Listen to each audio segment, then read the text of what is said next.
Isa sa malalaking cracks sa buhay ng tao, ang pagiging sobrang mamroblema. To become warriors.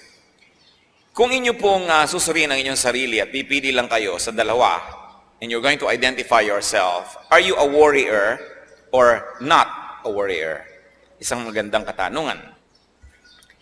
Ano po ang ating classification? Kayo ba ay mapag-alala o hindi? Kayo ba ay mahilig mamroblema o hindi? Worry robs people of happiness. Worry robs people of peace, even of the essence of life, even though at times, and many times, in fact all the time, worrying does not really solve anything. What is the difference between being responsible and being worrisome na maging mapag-alala? Ito po ang pamagat ng ating pag-aaral ngayon, the root and fruits of worry. Kung ano mga pinag-uugatan at nagiging bunga ng sobrang pamomroblema at pag-aalala. Salamat po, Panginoon, sapagkat maaari kaming lumapit sa inyo. Salamat po na hanggang sa kalit-liitang sulok ng aming buhay kayo interesado. At meron po kayong nakalaang pagpapala sa bawat bahagi, bawat panahon ng aming inilalagi dito sa mundo. Sa aming pagtitipon ngayon, Panginoon, iwawaksin namin ang lahat ng uri ng gawa ng kasamaan. We reject, rebuke, and drive away in the name of Jesus any presence and any work of evil in our midst. We place ourselves under your custody, under your protection, under your loving care, O God. May you do your will, and may only your will be done in our midst right now. Panginoon, lubusin niyo po ang inyong tagumpay. Be victorious in our lives.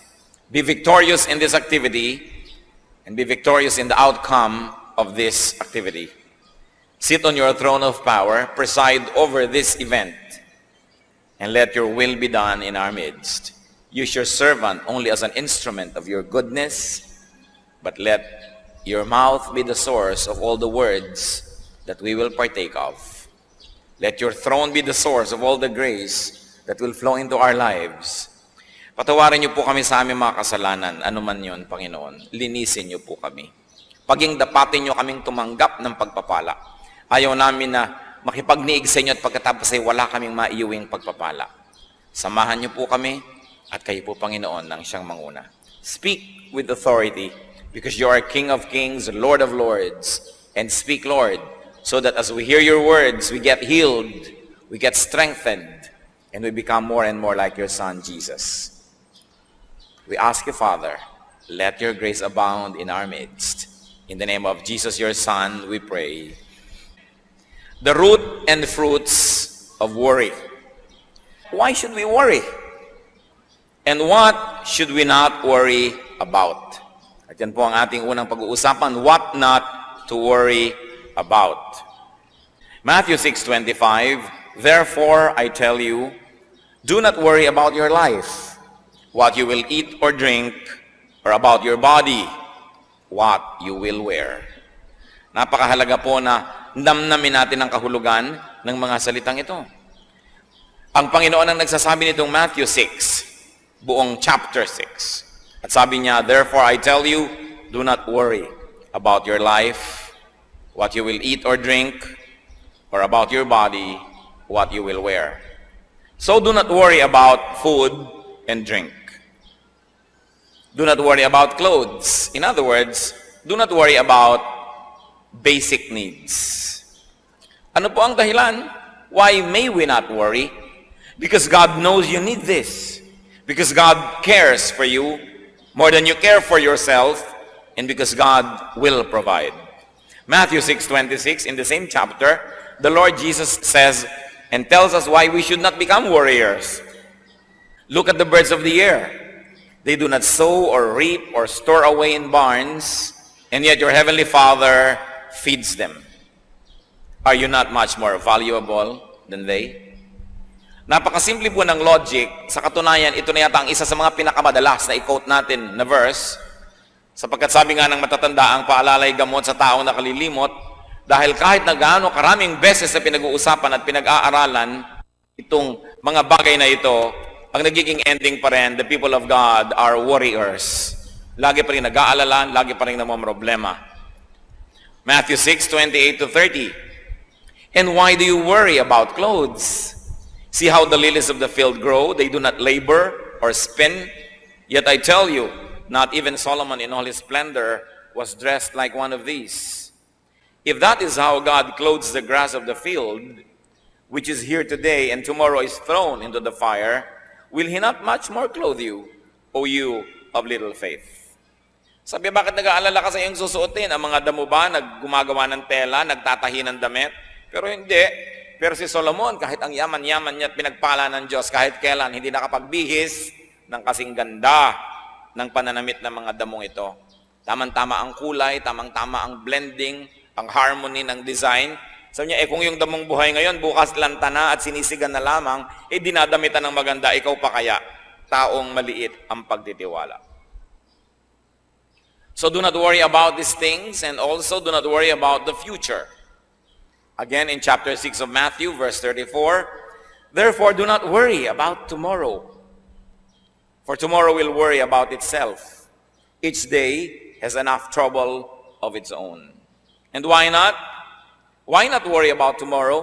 Because tomorrow will take care of itself. That is the logic. Pero kahit ilang beses na nating nadinig ito, sasabihin ko, ang daming beses ko nang nadinig yan sawang-sawa na ako marinig yan. Ang itatanong ko, napatigil na po ba kayo mag-alala? Sa ilang beses nating nadinig ito. Kaya dapat madinig pa ulit-ulit. Sabi, huwag mong alalahanin yung bukas. Yung bukas, poproblemahin niya ang kanyang sarili. In other words, the Lord is saying, I am here today, don't worry about tomorrow, because when tomorrow comes, I'll be there as well. Because I am the Lord of yesterday, today, and tomorrow. Marami po sa atin ay hindi tayo nag-e-enjoy sa buhay kasi yung ibinibigay na grasya ng Diyos para ngayon, pinaghahati natin. Kalahati para ngayon at kalahati para bukas na inaalala na natin ngayon pa lang. Samantalang yung bukas, pagdating niya, may kasama siyang sariling grasya para sa kanya. May sarili siyang pagpapala na kasabay niyang darating. Pero dahil yung pagpapala ngayon na dapat sanay ngayon at kasya para sa ngayon ay pinaghahati natin dahil nag-aalala na agad tayo bukas. At pagdating naman ng bukas yung darating na grasya, hahatiin mo na naman para sa makalawa kahit kailan hindi na tayo titigil mag-alala. I like to be very emphatic that the Lord does not teach us not to plan. Pinupuri nga ng Bible yung langgam na marunong magplano para sa darating na tag-ulan, nag-iimpok na daw ng pagkain. So you may plan. You may even want to save. You may want to be very detailed about how you want to spend your retirement. But the point is, after you have done the planning and after you have done what you could, stop worrying. Because even if you worried, there is nothing that you can do to control the outcome of what may happen still. Ang inaalis ng Diyos sa atin yung walang kwentang pag-aalala, hindi niya inaalis yung maging responsable. Hindi niya inaalis yung maghanda, magplano. Pero kung nagtanim ka ngayon, tapos hindi ka makatulog buong gabi dahil iniisip mo kung tutubo yung itinanim mo, it will not help the plant and neither will it help you.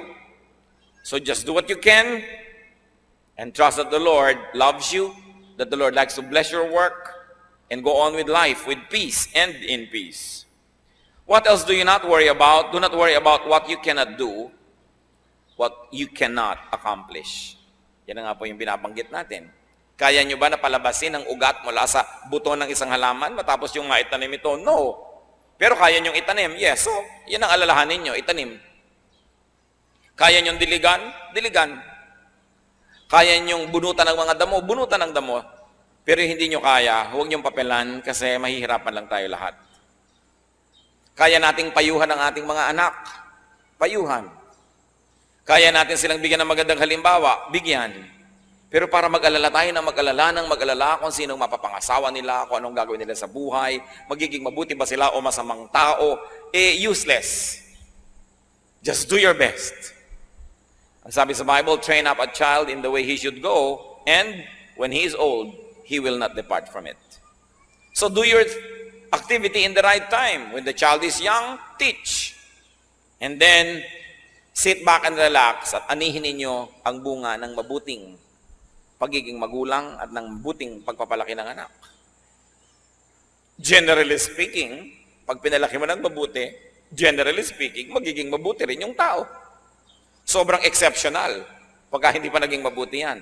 Tapos sasabihin pa ng iba, bakit naman yung anak ni ganon, pinalaki pa sa Bible school, pinalaki pa sa church, takot-takot na Sunday school at camp at retreat, ang ginawa.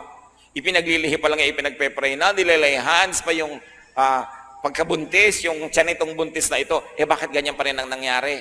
Aba, anong ibig nyo sabihin? Walang napala tayo sa ating pananalangin? Walang naging bunga ang pagtuturo ng Sunday school? Walang naging bunga ang pagpapalaki sa church? Meron! Pero sasabihin nyo, bakit nagkaganon pa rin? Yun nga kung hindi yan pinalaki sa church, hindi yan tinuruan, hindi yan ipinanalangin, baka nadaig na niyan si Satanas. Kaya yung may nagawa pa rin mali, huwag mo sasabihin na baliwala ang lahat ng pagpapalaki. Dahil sa pinalaki mo pa rin ang tama at nang magagawa mo, na-control pa, nagkaroon pa ng hangganan dahil maring lampas pa dyan ang pupuntahan niyan dapat. Wala pong mabuting gawa na nasasayang. Walang mabuting pagtuturo ang sasabihin mong nasayang. Sasabihin pa diba, sayang lang ang pagba-Bible study mo, ganyan lang pala ugali mo, tumigil ka ng pagba-Bible study. Sabi siguro, kung hindi ako nagba-Bible study, inilibing na kita ng buhay. Kaya pasalamat ka, nagba-Bible study ako, iniirapan lang kita. Siyempre kasi merong ini-expect ang tao pag malapit ka sa Diyos. Pero kahit kailan mga kapatid, huwag kayong matutuksong isipin na ang gawang kabutihan, ang pagsunod sa Diyos, ay walang bunga. Nakakita lang kayo ng pangit, yung pala dapat mas higit pang pangit yon kung hindi lang na-control ng naitanim nyo ng mabuti. Good is always rewarded. So just do your best. Nagne-negosyo kayo, just do your best. Maging honest kayo sa inyong dealings.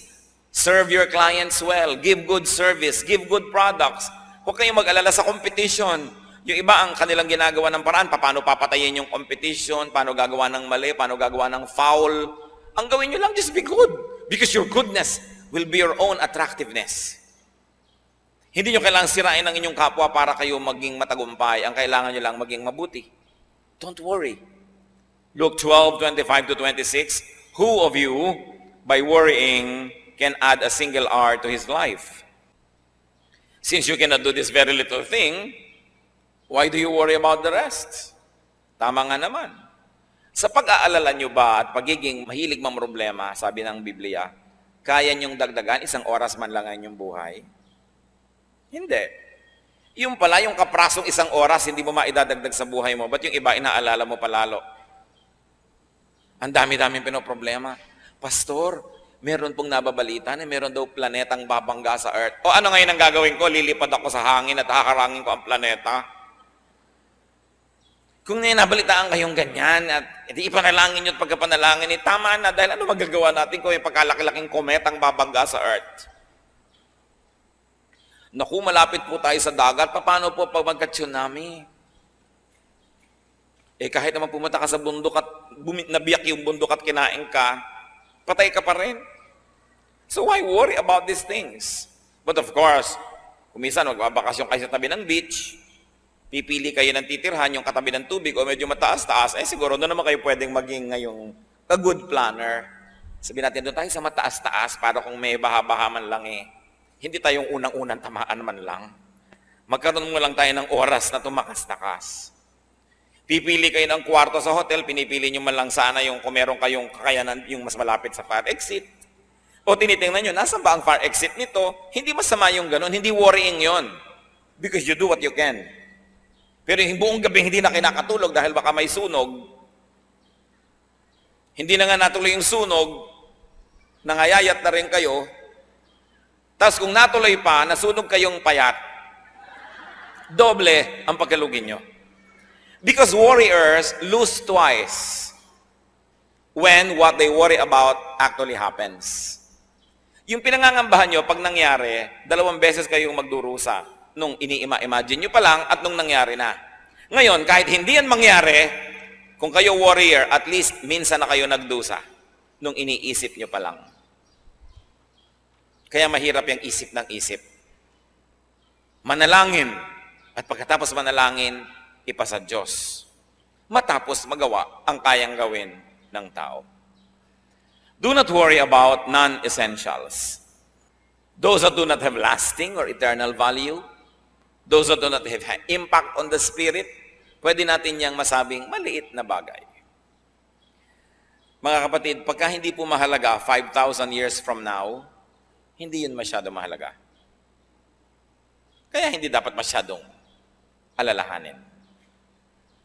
Sabi ng Panginoon kay Martha, nung si Martha ay abalang-abala sa paggawa sa kusina because she wanted to serve her guests very well, Luke 10:41, the Lord said to Martha, "Martha, Martha." The Lord answered, "You are worried and upset about many things, but only one thing is needful." Sabi niya, marami kang iniisip masyado, iha. Isa lang ang mahalaga. At yun ang kabanalan, madinig ang salita ng Diyos. Kaya huwag mo nang masyadong alalahanin. Kung hindi masyadong maging maayos ang preparasyon mo ng pagkain para sa mga bisita, kung nakakain na sila ng pagsalita ng Diyos, yun ang mahalaga.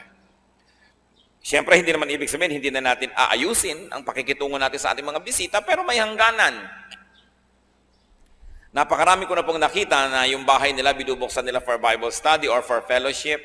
Ang lahat na bless, puwera ang may-ari ng bahay. Kasi every 10 minutes, tumatayo, pumupunta sa kusina.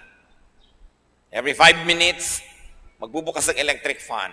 Mag-check ng lamig ng kwarto. Ang daming inaasikaso. Hindi masama. Pero tulad ni Martha, sabi ni Lord, maraming bagay ang pinag-aalalahanan mo. Hayaan mo na yan. Isa lang ang tunay na mahalaga na makakain ng salita ng Diyos. Kung ito ang masasakripisyo dahil sa marami mong inaalala, huwag mo lang alalahanin ng mga bagay na yan. Kuminsan pupunta ka sa church pero inaalala mo ito, inaalala mo yun. Ay, hindi yata maganda yung damit ko, hindi yata ito ang gusto kong isuot. Yun ang sinasabing, many things are not needful. What is important is to grow in the Lord. What worry brings about? Ano ang bunga? Pinag-usapan po natin yung puno, yung ugat ng pag-aalala. Ano ang bunga nito? Ano ang naidudulot ng pag-aalala? Matthew 13:22, the one who received the seed that fell among the thorns is the man who hears the word, but the worries of this life and the deceitfulness of wealth choke it, making it unfruitful. Ilang daang libong beses na rin nating nadinig ang verse na ito. Ang pinag-uusapan dito, yung iba't ibang uri ng lupa na nahulugan, nataniman ng buto, ng seed. At dahil iba't iba ang napaghulugan nito at napagtaniman, iba't iba ang nangyari doon sa seed. May tumubo, namatay agad, may tumubo ng konti at maya-maya, tsaka pa lang siya namatay. Meron namang tumubo nga, hindi naman makalaki-laki, at meron namang namunga ng maganda. Sabi, depende sa pinagtaniman.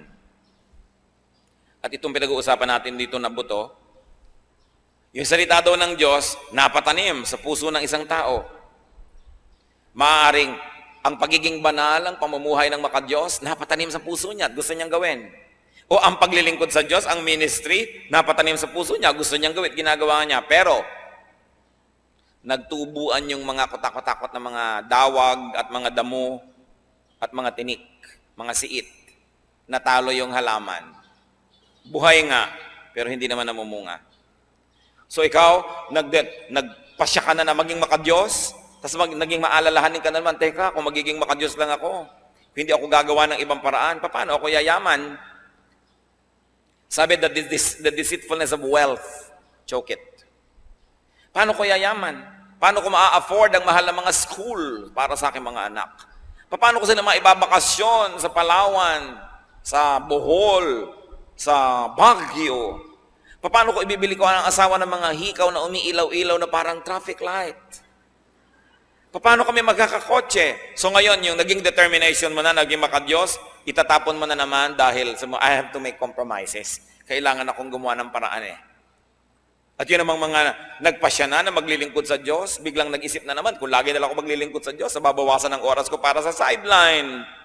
Nababawasan ng oras ko para sa ibang mga pwede kong magawang ikayayaman ko. So, saka na lang yung paglilingkod, balik na naman ako sa paggawa ng pakayamanan. Itong sinasabi ng Panginoon, the deceitfulness of wealth, choke it, making it unfruitful. And why was wealth able to deceive? Because the person was worrying.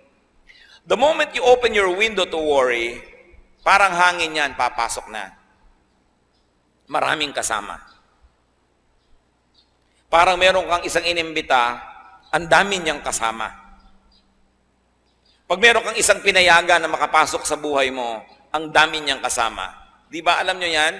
Inibig nyo lamang itong isang lalaking ito. Nung naging asawa nyo na, ang daming kasama. Ang nanay niya, ang tatay niya, ang mga kapatid niya, ang lahat-lahat. Inibig nyo lang itong babaeng ito, yung pala kayo magpapaaral ng mga kapatid niya pagkatapos. Kasi nung pumasok siya sa buhay nyo, ang dami niyang kasama. Kaya iniingatan natin kung sino pinapapasok sa buhay natin. Pag pinapasok po natin sa ating isip at puso ang pag-aalala, marami rin siyang kasama.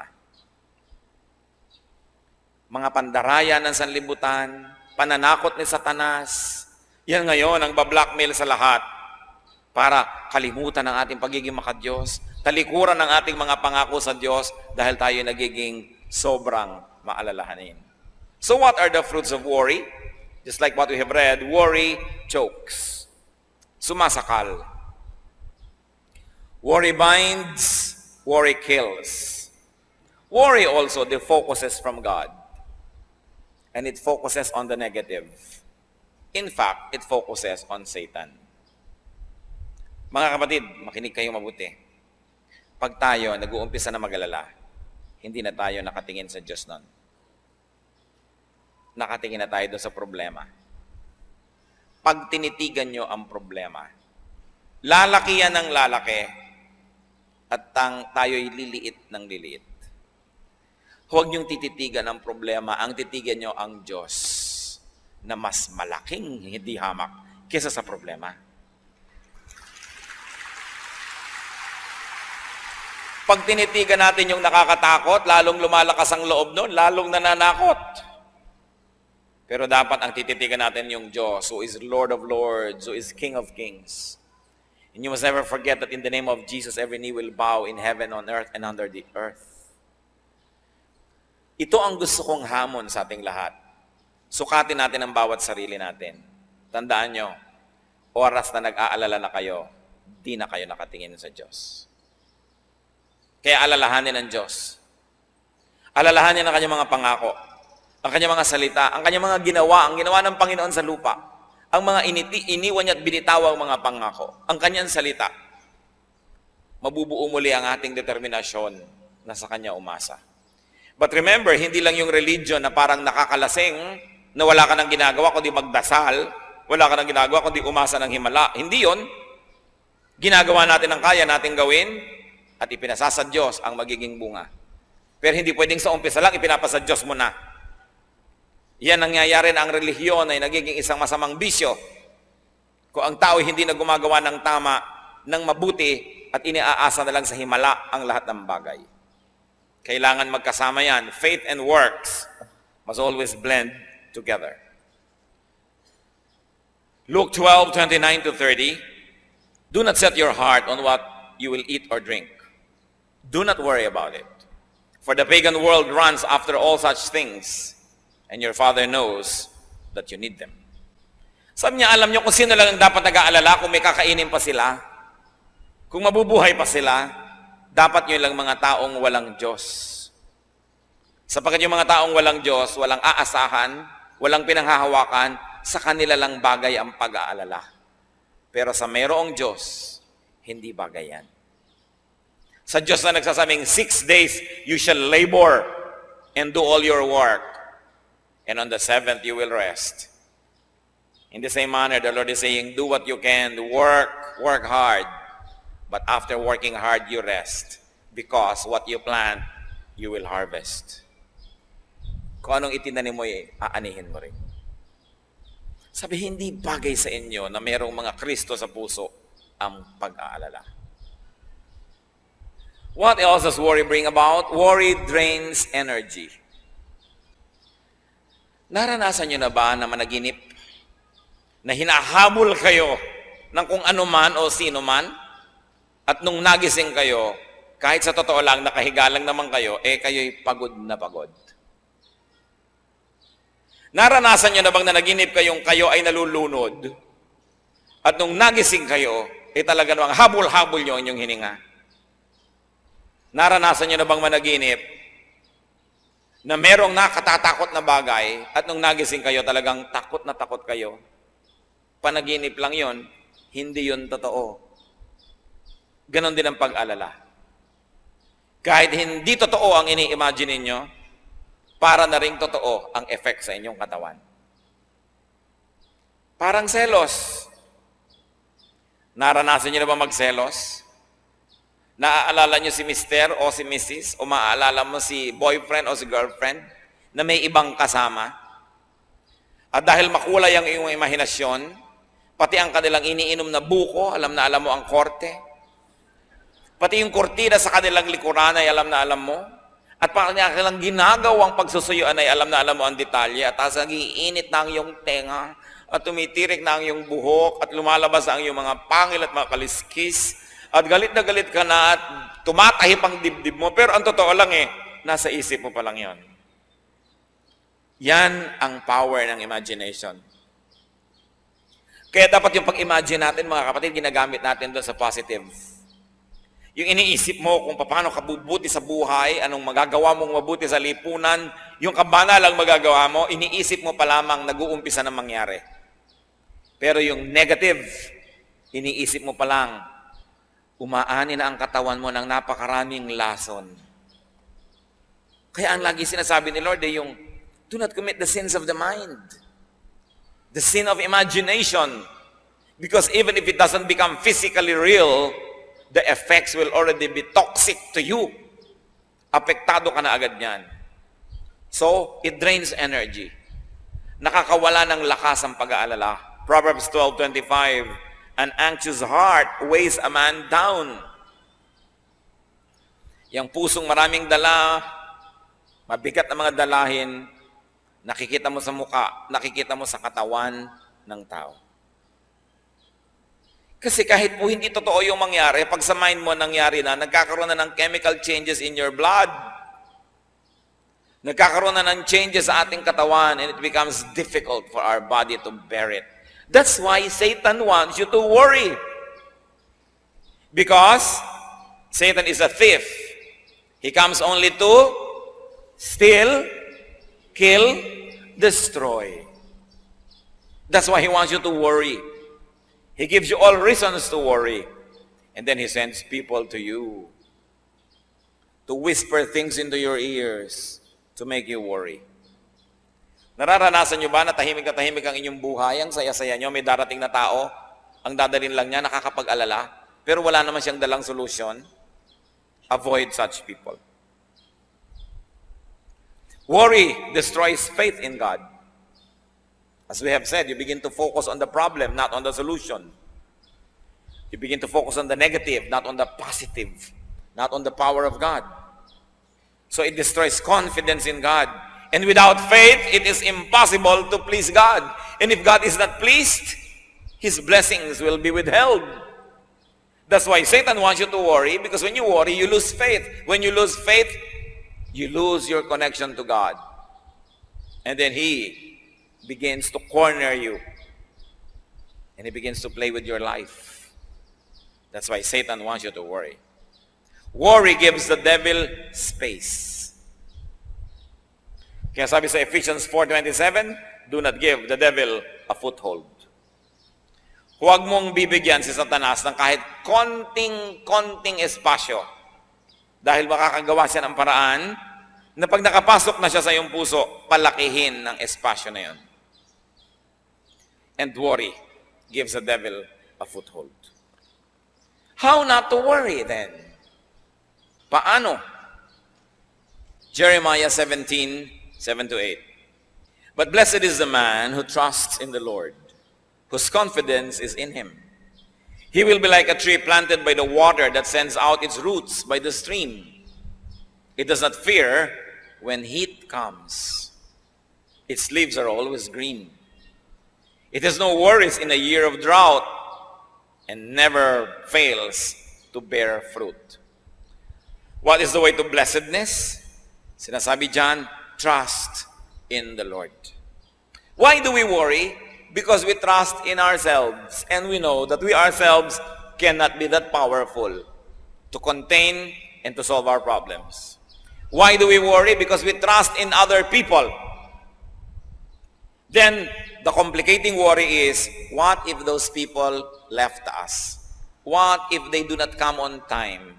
What if they fail us? then you worry. We worry because we trust in things. We say, I am okay because I have a lot of money. We are okay because we have a good house, because we have this, because we have that. So what is the complicating problem? Hindi ka natitigil magbantay ng kayamanan mo, ng bahay mo, ng bagay mo, kasi doon ka na nakaasa. Nakaasa ang iyong prestige sa magandang kotse, kaya konting gas-gas lang, pinaproblema mo na. Ang layo-layo sa bituka. Nakikipag-away ka dahil nagasgasan yung kotse mo. Dahil ano ba yun? Inaasahan mo na yun ang magbibigay ng ningning sa iyong pangalan? Kasi kung sinasabi mo lang, ito ang magbibigay sa akin ng transportasyon so that I could travel from point A to point B, ano ba naman konting bangas dyan, konting ukad dyan, basta't umaandar ka at safe ka. Pero dahil siguro marami kang ibang inaasahan na ibibigay sa iyo ng ganda nun, kaya ka ngayon na problema. May dumaan lang na konting tricycle, nakatingin ka, baka magasgas ang kotse mo. Kaya nakikita mo, mga taong barong Tagalog pa daw, naka-Amerikana, halos magbakbakan doon sa sulo, sa isang kanto, at yung nakahambalang ang sasakyan nila, inabala nila ang buong syudad dahil nagkagalusan ng konti. Hindi pa tinamaan ang katawan nun, kotse pa lang, nagpapataya na. Ano pa kung yung kamay niya ay nadurog? Marami kasi tayong ginagawang at minamanufacture na problema. Kanino po ba tayo nagtitiwala? Pag ipinagtiwala nyo na ang ligaya nyo sa buhay sa isang tao, kahit pa asawa nyo yon, anak nyo yon, magulang nyo yon, at siya na ang pinagtitiwalaan nyo, magbibigay sa inyo ng mga kailangan nyo at kaligayahan at lahat-lahat, ano nangyayari? You become possessive. Kaya yung taong walang iniibig, tapyapa ang buhay. Subukan yung mainlove at napakarami kayong magiging worry, nag-aalala kayo, nagseselos kayo. Mapatingin lang sa iba, nag-aalala na kayo. Kung ano-ano na, kaya kung ano-anong operasyon na ang ginagawa sa muka dahil tingin ng asawa sa iba. Sabi mo, di tumingin ka nga, bahala ka, basta nagagandahan sa akin ng Diyos, ginagawa ko ang best. At ang kaligayahan ko sa Diyos ko, iaasa ko. Nandiyan ka, salamat sa Diyos, at kung wala ka, may Diyos pa ako. Pero oras na iniasa mo lahat sa tao, ano mangyayari? You will possess that person, and you will guard that person, and you will never be able to sleep. Meron pa po ng mga ginang na naglalagay ng mga panghuli ng daga nakapaligid sa kama nila. Dahil baka daw ang mga katulong nilang babae puntahan ang kanyang asawa sa gabi. Aba, hindi ako nagbibiro. Kung siya ngayon ang maihi sa gabi, at nalimutan niyang marami siyang inilagay doon. Isipin yung pag-aalala, bakit sobra ko naman itong babantayan? Aba, kung ayaw nga ba niya sa akin? Di we both lose? Pero yung para ka lagi naghahabol, check ka ng check, nasan ka na, wala ka na sariling buhay nun. Why? Dahil iniasa mo na ang iyong kaligayahan sa iba, na yung pag-ibig lang niya ang makakabigay sa iyo ng buhay. Kaya sinasabi ng Bible, love the Lord your God with all your heart and with all your soul and with all your mind. Because when you love God and you make Him number one, you are sure that your number one will never leave you. So kung may asawa ka, dapat number 2 lang yan. May anak ka, number 3. Kasi dumating mat umalis yan, nalulungkot ka, iniinda mo, pero buhay ka pa. Kasi may Diyos ka eh. Pero pag tao na ang ginawa mong Diyos, wala ka nang gagawin sa buhay kundi mag-alala. So hindi, talagang napaka-faithful lang mister ko, talagang mahal na mahal ako niyan. Okay, tuwing sasakay naman niya ng aeroplano, nervyos na nervyos ka. Tuwing magbibiyahe, wala ka nang ginawa kundi mag-alala. Kasi anino ka na lang niya, hindi ka na tao eh. So, mahal kita, nag-aalala ko para sa iyo, ipanalangin kita. Ayoko pa sanang kunin ka ng Panginoon, sana kunin tayo sabay, magka-holding hands. Pero kung kinuha ka na, malulungkot ako siyempre, pero ipagtitiwala kita sa Diyos at ipagtitiwala ko pa rin ang sarili ko sa Diyos. Yan ang pinagkaiba ng may Diyos. Kaya sabi ni Lord, bakit kayo nag-aalala na parang wala kayong Diyos? These things belong to pagans. But for people who have God in their hearts, you are stable. Nauuga ka lang ng konti. Nawalan ka ng kayamanan, nauuga ka ng konti.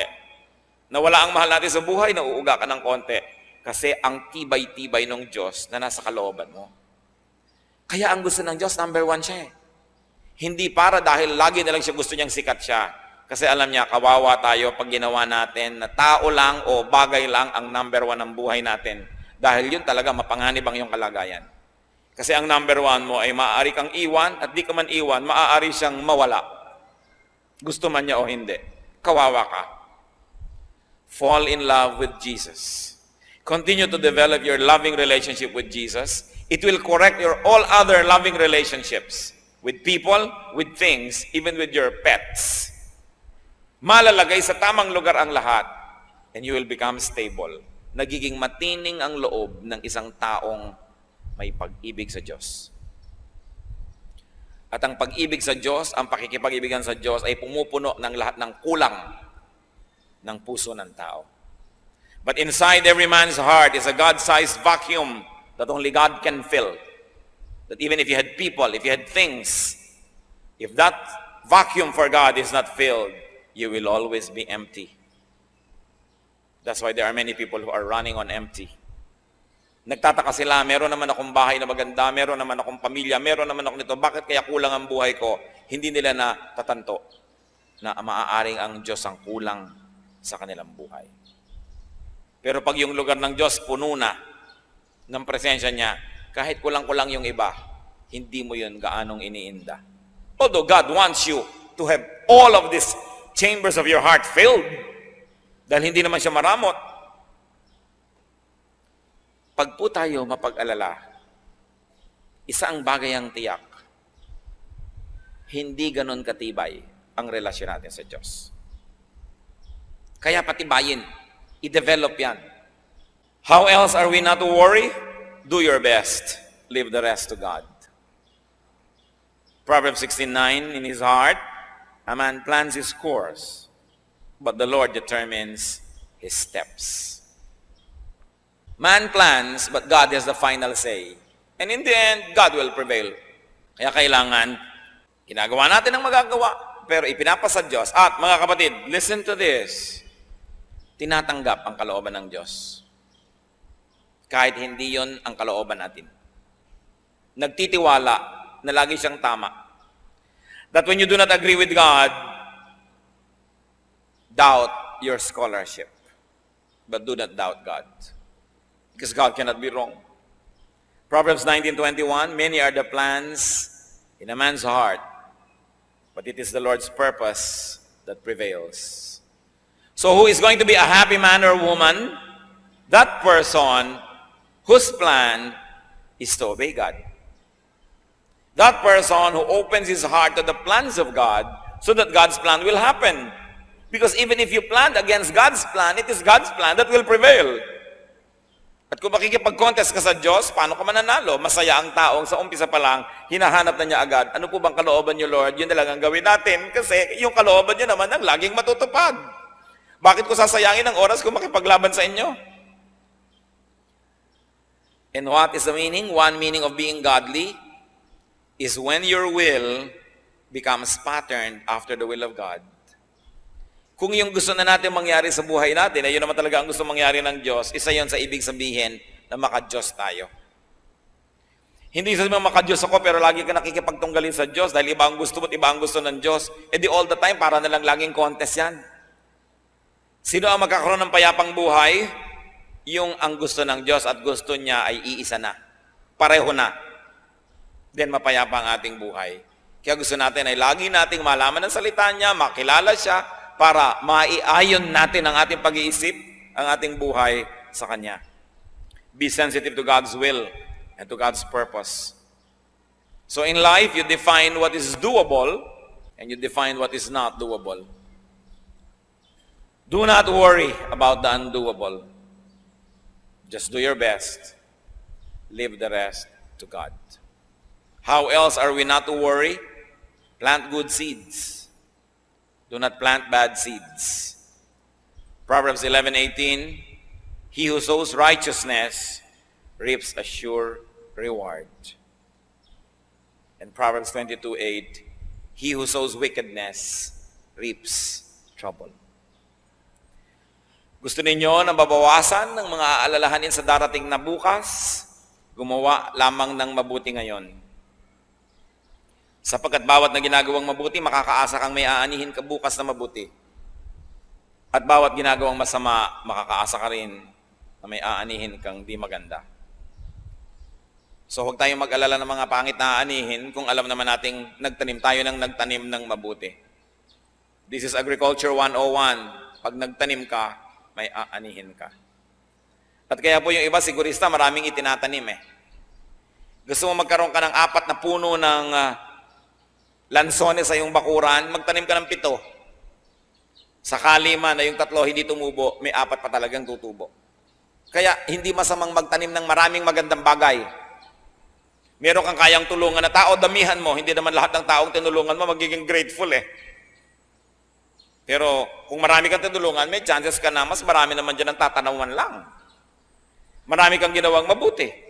Pero tandaan ninyo, ang ginagawa ng masama, lahat yan gaganti. Liban na lang na born again. Kaya ipanalangin nyo ma-born again lahat ang ginawa nyo na masama. Dahil kung hindi, walang inaantayan kundi pagkakataon na gantihan ka. Mga bata, mang inapi mo nung maliliit, hindi lang yung kumikibo dahil maliit pa. Pero tatandaan nyo mga kapatid, sa bawat tik-tak ng orasan, sa bawat pagsikat at paglubog ng araw, kayo'y papahina at sila'y papalakas. At sabi nila, balang araw, babangon ako at dudurugin kita. Kaya gumagawa ka ng masama sa bata, actually, it's very wicked because you do something bad to a helpless person. And 2, it is very unwise because you are planting negative things that you will harvest. Pero yung gagawa ka ng mabuti sa isang bata, hindi niya nalilimutan yun. At darating ang panahon. Hahanapin kanya mula sa 4 na sulok ng daigdig para dalang kanya ng isang guhit na kastanyas. Blessing. Ang Bible lang may sabi, ang mabuting ginagawa, aani. Be good. Be good. Proverbs 28 verse 1, the wicked man flees, though no one pursues. Ang isang taong masama, tumatakbo kahit walang humahabol. Evil men run, though no one chases them. Kaya yung mga marurumi ang isip, ganun yun. Maraming karumihan ang isip nila. Kaya hindi sila payapa. At pagkatapos ina-assign nila sa iba yung iniisip nila. So what do we do? How not to worry, brothers and sisters? Avoid warriors. Huwag kayong sasali sa Warriors Club. Tapos founding chairman pa kayo. Don't join warriors. Avoid negative people. Avoid complainers. Deal with them only to minister to them, but do not be friendly with them. Huwag kayong mga kapalagayang loob nyo, yung mga lagi na lang natatakot at nag-aalala. Kasi nakakahawa yan. Go to them to minister to them. Go to them to bring them the light of the gospel. But do not fellowship with them. Hihilahin nila kayo pababa. Proverbs 13:20, he who walks with the wise grows wise. But a companion of fools suffer harm. And worrying is foolishness. Fools worry a lot. Wise people do what they can and then trust God. So sabi niya ganun, huwag kang makiwarkada sa mga ganyan. Remember God's goodness. Remember to be thankful to God. Remember God's track record and you will have nothing to worry about.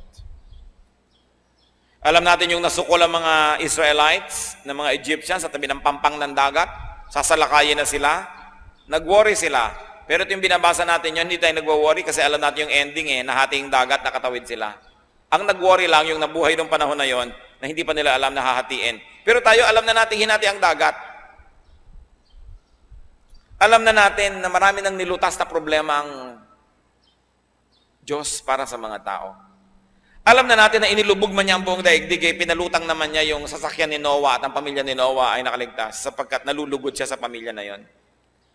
Alam na natin na nagdiliman sa Ehipto, yung lugar ng Goshen na tirahan ng mga Israelites ay maliwanag. At alam na natin na pinatay man ang lahat ng panganay na anak ng mga pamilya sa Ehipto nailigtas sa mga panganay na anak ng mga Israelita. Alam na natin na ang Diyos marunong mag-exempt, marunong lumundag ang kanyang mga parusa kung nais kang paiwasan ng Diyos. So sino lang ang dapat nating bigyan ng kasiyahan? Ang Diyos. Sapagkat kung siya'y nasisiyahan, mahirap ba sa Kanya na tayo pagpalain? Sino ang makakapigil sa Diyos kung gusto Kanyang pagpalain? At sino naman makakapilit sa Kanya kung ayaw Niya? So sa halip na mag-alala, ang gawin natin ang kalugod-lugod sa Diyos at siya ang bahala sa atin.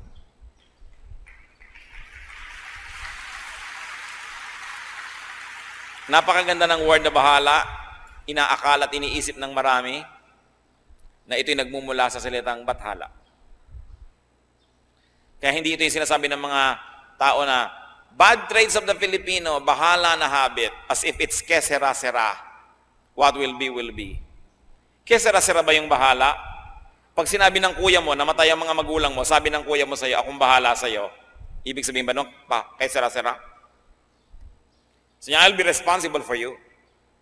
Pag sinabi mo sa tiyo mo, tiyo, kayo na pong bahala sa amin, ang ibig mo ba sabihin nung, kesera-sera, kahit anong what will be, sabi mo, kayo na pong mag-alaga sa amin.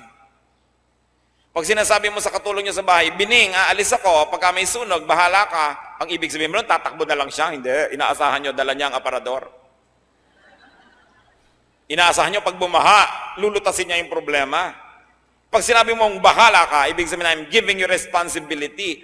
I'm giving you supreme commandership and leadership. Yun ang kagandahan nun. Kaya, kung bahala ang Diyos sa atin, siya ang bathala, maibigin, matulungin, mapagmahal. So anong dapat natin gawin sa buhay? Bigyan natin ng kasiyahan ng Diyos. At pag nasisiyahan ng Diyos, siya talaga ang bahala. Pero kahit anong pagpupunyagi ang gawin natin at pagsisikap, kung iniinis naman natin ng Diyos, ino-offend natin siya, masasayang lahat ang ating pagsisikap. Huwag tayong malilibang kahit kailan. Pleasing God is the primary duty of our life. Not to please yourself at the expense of your relationship with God, because that will work on the reverse. Psalm 31:19. How great is your goodness, which you have stored up for those who fear you, which you bestow in the sight of men on those who take refuge in you. Worry is like a tree. It has roots. Uproot it and it will wither. Uproot the tree and you will not have to harvest and to eat poisonous fruits. Sino po sa atin ang mahilig mag-alala? Yumuko tayo sa Panginoon at makipagtuos. We have to be set free from the deceptions of darkness. Mga pag-alala lang, wala namang nangyayari, wala namang magandang bunga. Pinapalungkot lang tayo lalo, ginugulo tayo. Unang-una, ipatawad mo, Panginoon, sa amin ang pagiging mapag-alala. Nangangahulugan itong kami tumitig sa iba't hindi sa inyo. Patawarin niyo po. Ang bawat isang ngayon ay kumikilala nito, tumihingi ng tawad. Kahabagan mo po. Bigyan niyo ng linaw ang pag-iisip na makilala ang dapat kilalanin, maunawaan ang dapat maunawaan. Makita ang liwanag ng iyong salita, the logic of your promises, O God. May we connect the dots and may we see how to apply in practical terms all the lofty ideals of Scripture and all of these wonderful ideas that are in your book, the Bible. Lord, let your truth live in our hearts. Maging totoo sa aming pag-iisip, sa aming pagkilos at paggawa, ang mga katotohanang pinag-aaralan namin sa tuwina. Set your people free, O God, from this needless spirit of worry. And if there's anybody here who's being a worrier, comes from the evil one, in the name of Jesus, we reject your work, Satan. In the name of Jesus, we set the people of God free from your needless torture. And we set ourselves free to receive the grace, the peace, the wisdom that comes from God. Pinuputol namin ang aming kaugnayan sa anumang masasamang espiritu. At kung pagiging maaalalahanin ay nagmula sa mga minanang masasamang ugali sa mga kamag-anak, mga aring mga minana na relasyon sa mga masasamang espiritu, Sa pangalan ng Panginoong Jesus, ngayon pinuputol namin ito. We wash ourselves with the blood of Jesus and declare ourselves your people, not pagans. Therefore, worry is not for us because we have you as our living God. O God, let your light shine upon these people. Let your face shine mightily and powerfully upon us. At nawa ang kaliwanagan mo ang magbigay sa amin ng kalayaan mula sa gawa ng kadiliman. At tuwing darating ang panahon na matutokso ang iyong mga anak na muling maging mapag-alala, Panginoon, ipaalala mo, kayo ang nangangasiwa, kayo ang Diyos, kayo'y nakaupo sa inyong trono, at kayo'y Diyos ng mga Diyos at hari ng mga hari. Kayo ang solusyon, kayo ang sagot sa aming mga tanong at mga suliranin.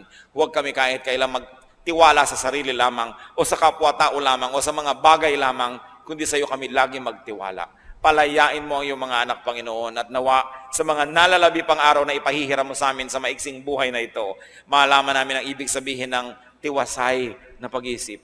Malaman namin ang ibig sabihin ng payapang buhay. Kahit lahat ng gusto namin ay wala dyan, kahit maraming sa tingin namin ay kulang, yung kapayapaan mo ang pumuno sa amin at yung pagtitiwala sa iyo ang magbigay sa amin, Panginoon, ng tibay ng loob. Palayain mo ang iyong mga anak, alang-alang sa dugo ni Kristo na ibinubo para sa iyong mga anak, Panginoon. Hugasan mo kami mula sa aming mga karumihan. Palakasin mo kami mula sa aming mga kahinaan. Hanguin mo kami, Panginoon, sa mga kinasadlakang mga suliranin at mga pag-aalala. At nawa, Panginoon, in whatever station in life, in whatever amount of blessedness you allow us to have, may we continue to focus on you and may we rely on you alone. We rebuke your work, darkness. We rebuke your work, Satan, in the name of Jesus Christ, our living God. We declare ourselves the people of God. Therefore, entitled to the promises of God. Mga kapatid, angkinin ninyo ang mga pangako ng Diyos. Huwag kayong padaya kahit kanino man, kahit kailanman. Mabuhay kayong may kapayapaan at ang ating unahin, ang ating pagiging makadiyos, ang pagtrabaho ng tama, at ang pagpapala ng Diyos di magkukulang ayon sa kanyang mga pangako. Salamat po, Ama. Salamat sa pagpapalaya mo sa iyong mga anak ni kailanman sa buhay na ito. Huwag mo kaming payagang madaya muli ng pag-aalala. Turuan mo kami, Panginoon, sa iyo lang humawak, sa iyo lang sumunod, sapagkat kayo'y mapagmahal at kayo ay Diyos namin. Salamat sa iyong presensya. Salamat, Ama, sa pangalan ng iyong anak na si Jesus.